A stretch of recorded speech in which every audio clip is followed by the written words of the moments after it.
Derek, I see. Raven is back as well. Killer too.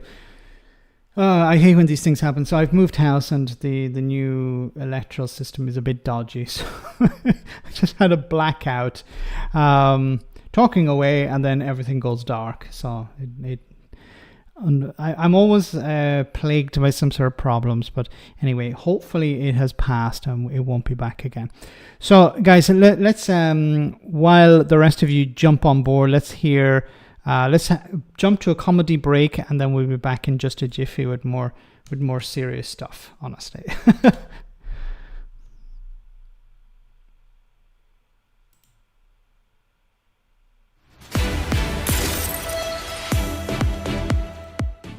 Welcome to Broken News. People in a quiet British village have reacted with shock today after a lovely 39-year-old man was arrested for brutally killing his entire family. Gerald Limpet-Jones was described as a nice, kind gentleman who wouldn't hurt a fly and the sort of person you'd love to give a hug to and maybe sniff his neck. Our reporter has more.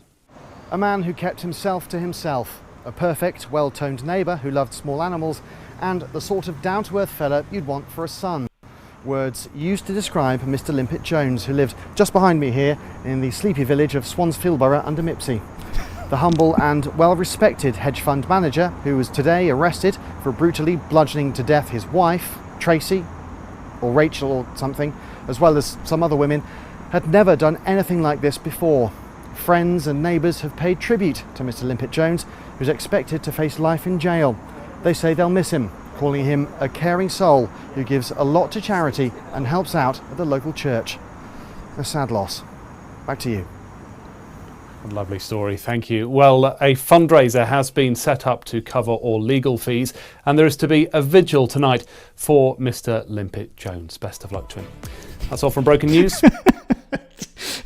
It does sort of show how, we tend to focus more on the killer than on the victims, as you pointed out here. But it's true. There's always the focus on the killer and not the victims. There was an interesting show recently about Jeffrey Dahmer where they focus more on the victims and less on Jeffrey Dahmer, which was important.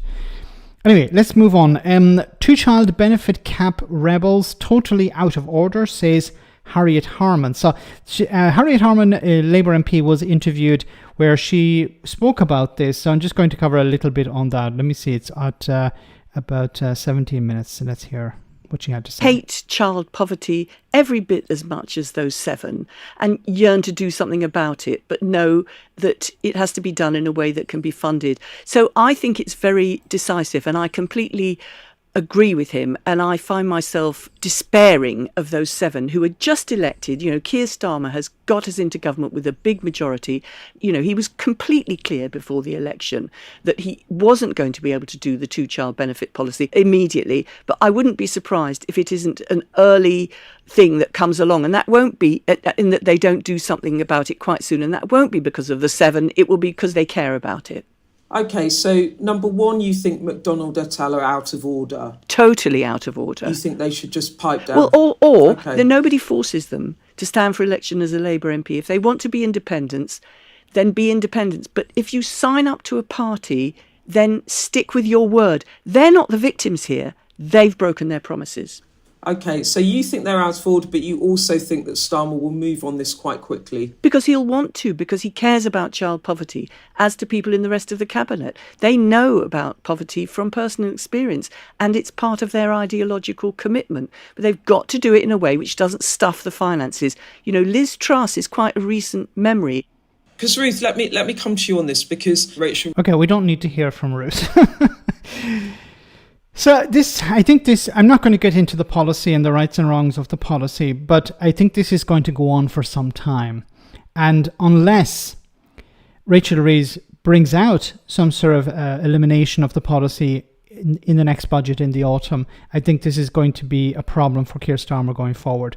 The rebellion was quite small. It was just 7. Allegedly, it was more than that before it was whittled down to 7.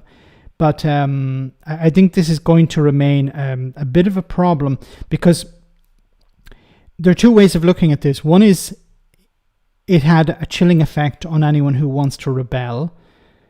But then on the other hand, it could create a new party outside the Labour Party, because there has been talk about, for example, Jeremy Corbyn heading some sort of independent faction, or maybe even starting a party to create trouble, not so much to create trouble for Keir Starmer, but to challenge Keir Starmer. So it'd be easier to challenge as a party than as opposed to just independence.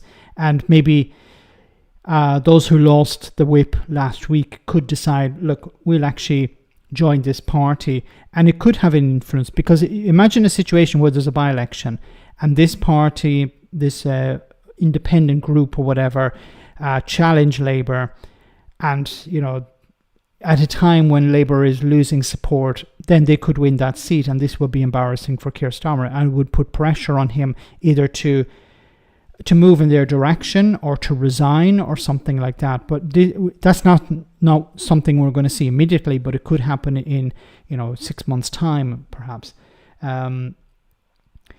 Feed those poor handlers, Max. Thanks so much, Wolfpet. Thanks for your support. Oh no, more buffering.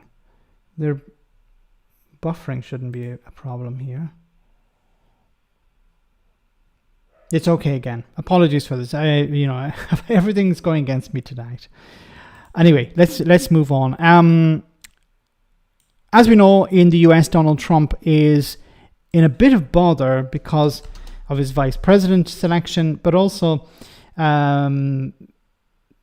this is funny, because of the new candidate who's running against him, Kamala Harris, before the switch from Joe Biden to her was not very popular with voters, but it seems that has completely changed since she's taken over.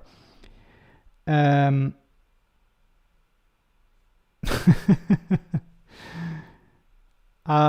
thank you so much for that super chat. We can't do it because we can't afford it. They cry, inhales deeply. You've just given 45 million more to the Royals. Why aren't they capped? Yes. There's also mention about money going to Ukraine, but also 45 million to the royal family. Do they need? They'll say, of course, well, that's something baked in. It's automatic. It's from an independent body. They decide these things. But the optics are not great if you're saying to poor families, look, we can't afford to give you money. Although to Labour's defence, they're not saying we can't afford it. They're just saying we haven't costed it, and they said that we can't. If it's not costed, then we can't pay for it. As was pointed out by Harriet Harman, saying we don't want to go down the road of Liz Truss. I'm not defending what they're doing. I'm just saying what they're saying. But it could have easily been costed if they wanted to do it. But maybe they're hoping that it will die down come the budget. But of course, they're looking at the polls, and the polls, unfortunately, show support for maintaining this type of benefit cap. Now, once again, it's, as was mentioned before by others as well, this is not related to child benefit. It's about universal credit, and it's about people on universal credit. If they have another child, there's a cap on how much universal credit they receive. So it's not a two-child benefit cap, and it's not about child benefit. So it's very misleading. It's about universal credit. So it doesn't affect a lot of people. But once again, it's not humane. This is about the poorest people in society and children as a matter of fact. Thanks so much, Gareth. And Kevin Lab, thank you so much for the hamsters. Thanks so much. You guys are the best, because I have all these problems and you're willing to help me out even more. Thanks for that. So this is a funny story to lighten the mood somewhat. Oh my God, you're back. Yes, I am. Apologies for that, guys. So dozens of Donald Trump supporters were irate that they had their cars towed for illegally parking at the last Trump rally in North Carolina. I think it is NC. and they had to pay $380 to get their cars back late in the evening. Many of them drove there from out of state. So let's hear what they had to say. Some of the people here even gave money to the people inside. Now, to get their cars back, they've got to pay hundreds of dollars to the towing company. I called Gotcha Towing, the group responsible for pulling the cars out of... Gotcha Towing. It's like, that's the name of a trolling company. Gotcha Towing. Anyway. Called Gotcha Towing, the group responsible for pulling the cars out of the lot. They told me over the phone there was a sign warning people illegally parked cars would be removed.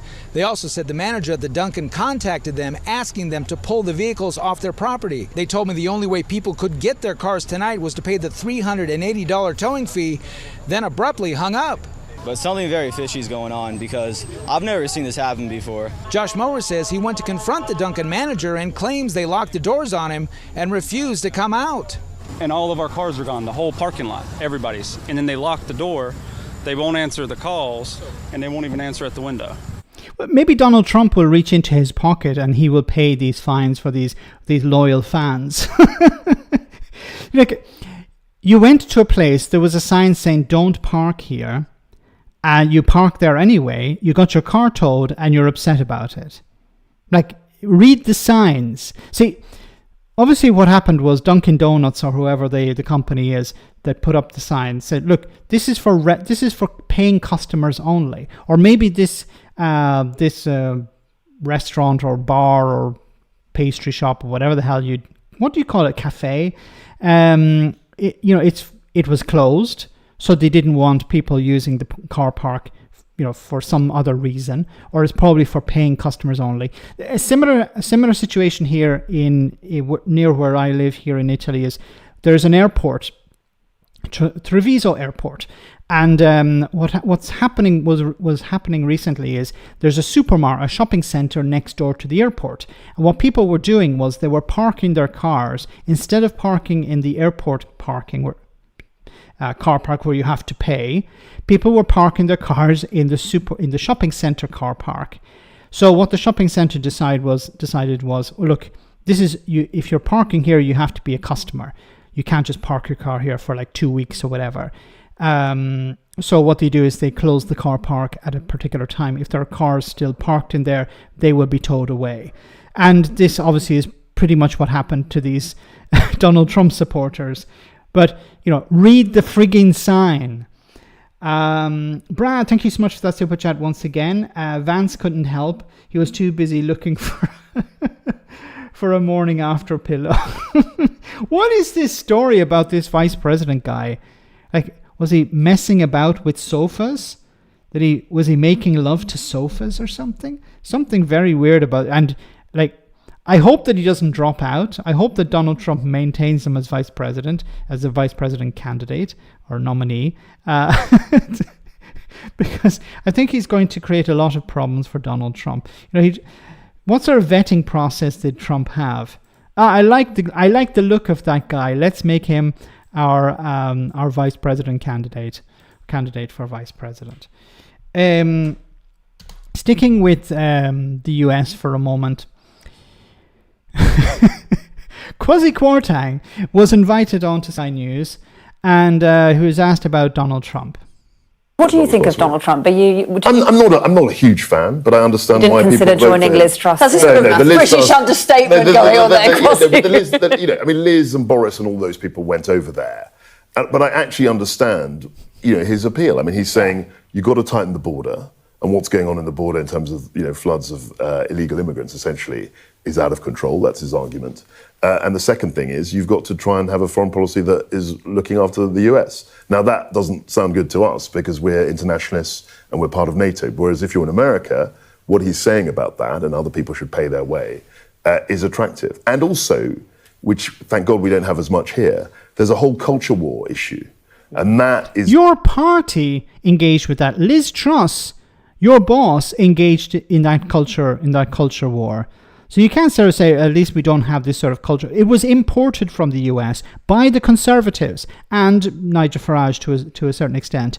But it was imported by your guys. You can't turn around now and say, at least we don't have a culture war issue here. Like, Okay, let's It's continue. very much an issue where people are divided in America, and Donald Trump is seen as the champion of a certain view, which is against the woke warriors and there's always been a thread of that in American there politics. always has It's been. not new at all. Yeah, it's much stronger there than it is here. Why is Quasi Kwarteng invited onto a show?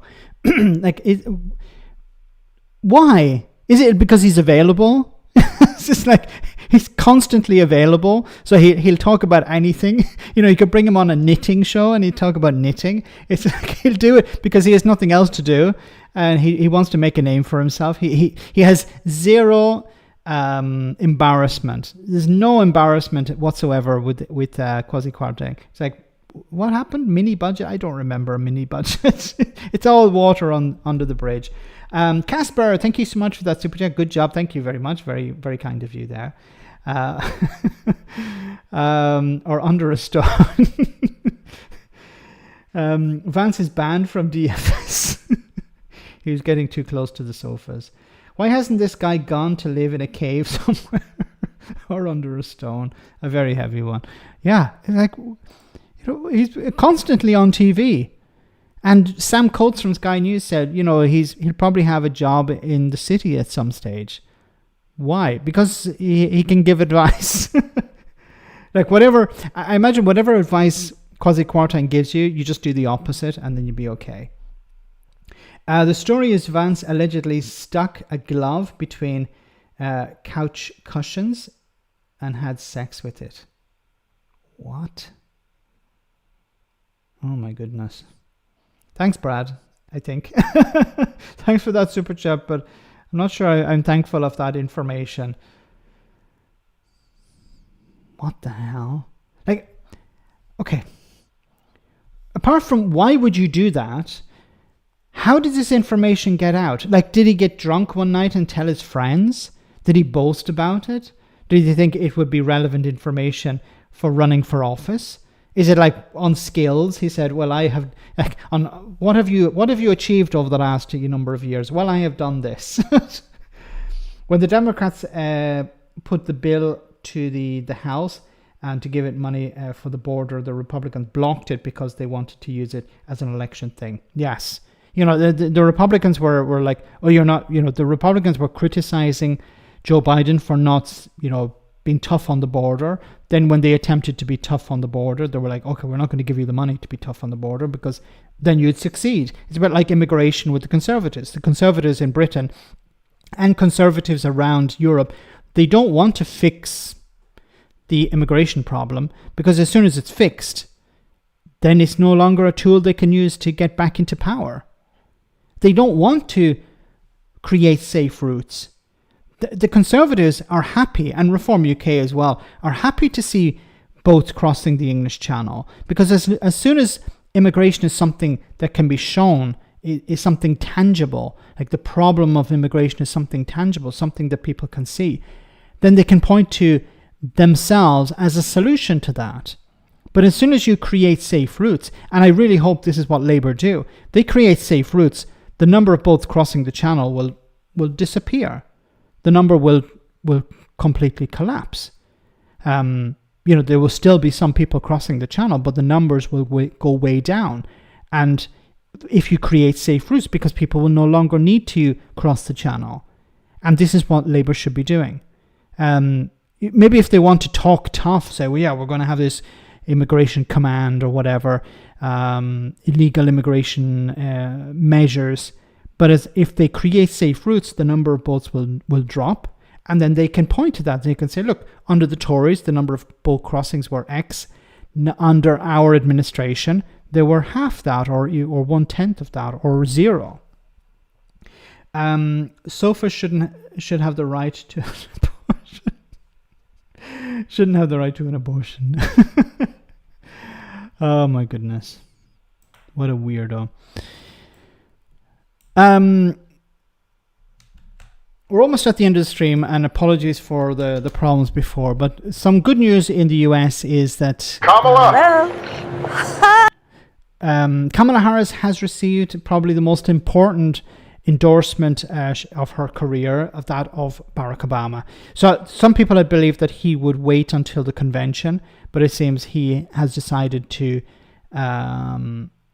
call it immediately and say, look, I'm going to call her immediately and give her his endorsement. Hi. Hey there. Oh, hi, you're both together. Oh, it's good to hear you both. I can't have this phone call without saying to my girl Kamala, I am proud of you. Barack and Michelle, sorry. This is going to be historic. We called to say Michelle and I couldn't be prouder to endorse you and to do everything we can to get you through this election and into the Oval Office. Oh my goodness.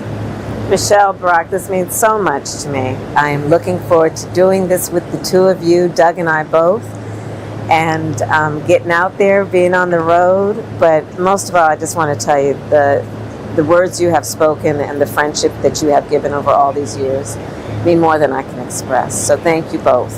It means so much. And we're going to have some fun with this too, aren't we? Let's get more on this now with NBC correspondent Bree Jackson. Bree, thank you so much for joining us. This surely is a big boost for the Kamala Harris campaign.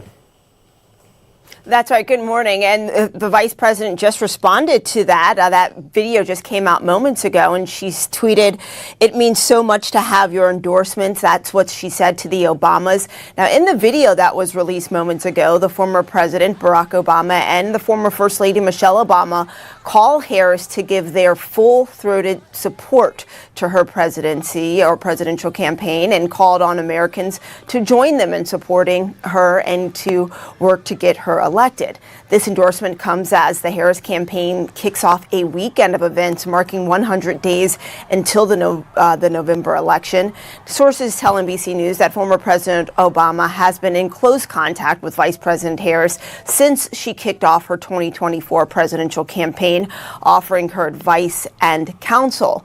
Harris and Mr. Obama have known each other for years, and she spoke at the Democratic convention back in 2012, and he campaigned for her when she ran for California Attorney General and for the U.S. Senate. Now, we're told that aides to Obama and Harris also have discussed arranging for the two of them to appear. Okay, so she's going to get a huge boost there, not just politically, but also in regards to funding, because Barack Obama is able to bring in a lot of funding. So if he's standing next to her, if he's promoting her, he's going to be able to increase her coffers. And that's important going into the election. It seems that Kamala Harris has taken in something like $250 million in donations in something like 24 hours or 48 hours, more than Donald Trump took in 6 months. So it's looking, at least on paper, it's not looking very good for Donald Trump. But, you know, we're still months away. The endorsement timing was tactical, Max. They're always going to back her. Yeah, there was no doubt about that. I'd honestly thought that he would wait until the convention to try and drum up more support, like to try and make it more open, have a more open convention. Like obviously she would be the nominee, but to try and drag it out a bit so that it would get an extra bit of publicity. But I think he's decided against that, or as you said, it was tactical.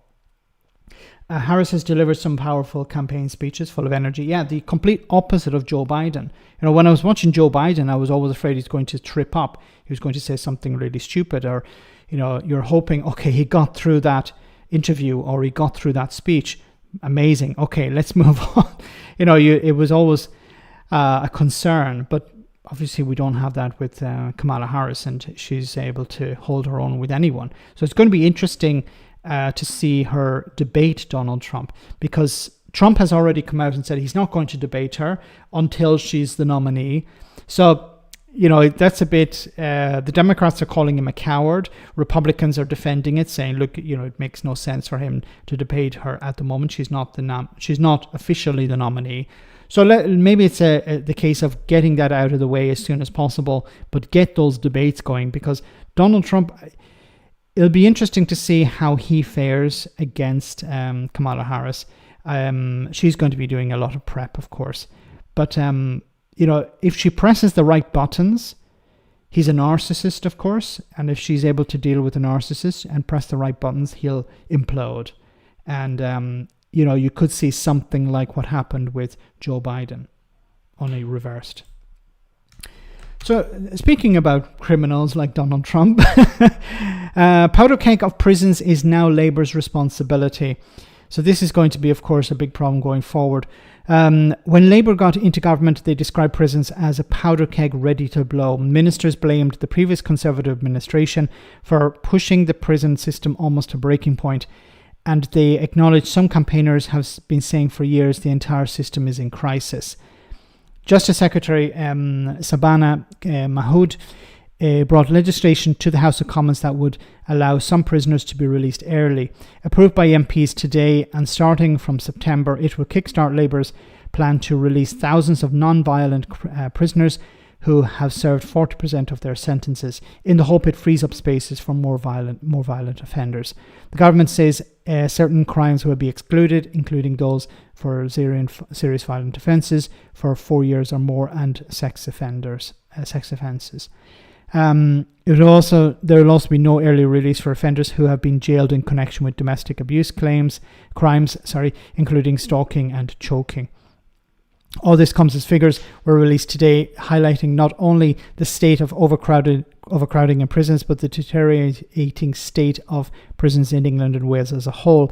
The problem Labour has inherited is a prison population that has risen to above 87,000 for the first time, an increase of 13% from 3 years ago. Look, I think something that Labour could do is look at what people are in prison, what people can be removed from prison, released into the public, which are low risk, of course, or no risk at all. So people can serve their terms out at home, but then of course you need a functioning probation system, and the Tories have underfunded that as well. Like everything, you said, okay, this is how we're going to fix the problem. So we're going to have to rely on another section of the public service. Oh no, we can't, because that has been underfunded by the Conservatives. Okay, how about we do this? No, that has been underfunded by the Conservatives. So the Conservatives have run pretty much everything, apart from the VIP lane. They've run everything into the ground. So it's going to be difficult to rely on a backup system or some sort of alternative. But they'll have to do that. And unfortunately, we're going to see this. Unfortunately, some people will be released from prison who should not have been released. And of course, the Tories are going to jump on those stories and try and bring down the government over this. They created these problems. Somebody else is trying to fix them, and they're going to wait for the opportunity for whoever's fixing the problem to make a mistake. Legalize weed. It'll free up half the space for non-violent crime. Yes. I really don't understand. Legalize it. The Conservatives can rant and rave all they want. Legalize it. Not just decriminalize it, legalize it. You would free up so many people from prison. People who have no reason to be in prison. And you could tax it and make money out of it. This is why I really don't understand why more governments aren't following the Dutch model. Legalize it, tax it, regulate it, of course, and make money from it for the state and use it to fund public services. Why aren't you doing that? Is it this moral thing? Is it the tobacco lobby? Or what's the motivation behind this? It would be great to sit down with somebody who can explain why this is the case, because it's been illegal for I don't know how long, at least 100 years. And it's I really don't understand why we don't legalize it. Akis will go broke paying for it.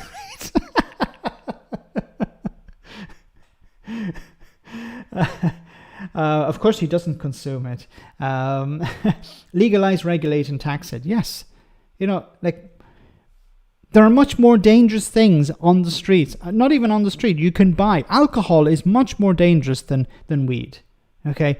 Alcohol. People end up in hospital. People die from it every year. Drinking too much, or getting involved in fights and stuff outside prisons, outside pubs. People are in the street or in parks or whatever. You know, I remember when I lived in Dublin, you know, you were afraid to walk through the park because there were teenagers drinking like 2-liter bottles of cider. You know, if they were smoking weed, you know, there'd be less of a concern. But it's something has to change. It makes no sense for alcohol to be legal and weed not to. He doesn't inhale though. Sure thing. So guys, we're almost at the end of the stream. I want to say thank you so much to everyone who came on tonight. Thank you so much for your support, and thanks for your tolerance and your patience with me. Dublin's much worse now. Yes, it is. I've been watching the videos of what's happening, and it really, you know, it seems to be completely out of control.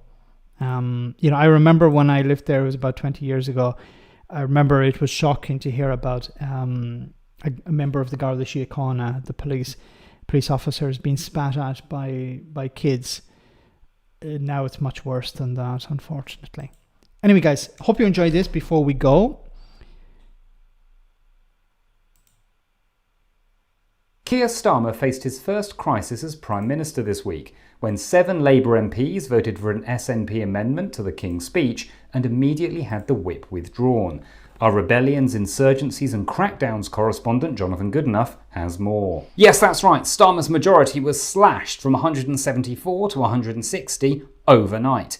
If it continues to drop at this rate, he could be in office for less time than Liz Truss. Isn't that a bit of an overreaction? If so, I'm simply copying Starmer, who immediately deployed the most powerful weapon in his arsenal without warning, like an American police officer dealing with any person of colour. So what happened? It's all related to the 2-child benefit cap.